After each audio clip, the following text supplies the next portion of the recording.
રાધનપુર તાલુકાના અગીચાણા ગામમાં મનરેગા યોજના હેઠળ ચાલી રહેલા કામોમાં મોટા પાયે ભ્રષ્ટાચાર અને ગેરરીતિના ગંભીર આક્ષેપો સામે આવ્યા છે.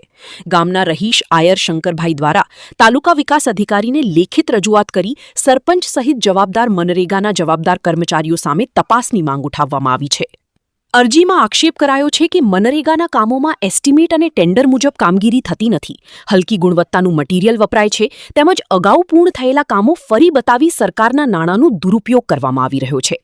સાથે જ ખોટા મજૂરોના નામે મસ્ટર ભરાઈ મજૂરીના નાણાં ઉપાડી લેવાતા હોવાના પણ ગંભીર આરોપ લગાવાયા છે. અરજદારે સમગ્ર મામલે તાત્કાલિક નિષ્પક્ષ તપાસ કરી જવાબદારો સામે કડક કાર્યવાહી કરવાની તેમજ તપાસ પૂર્ણ ન થાય ત્યાં સુધી તમામ પેમેન્ટ રોકી દેવાની માંગણી કરી છે.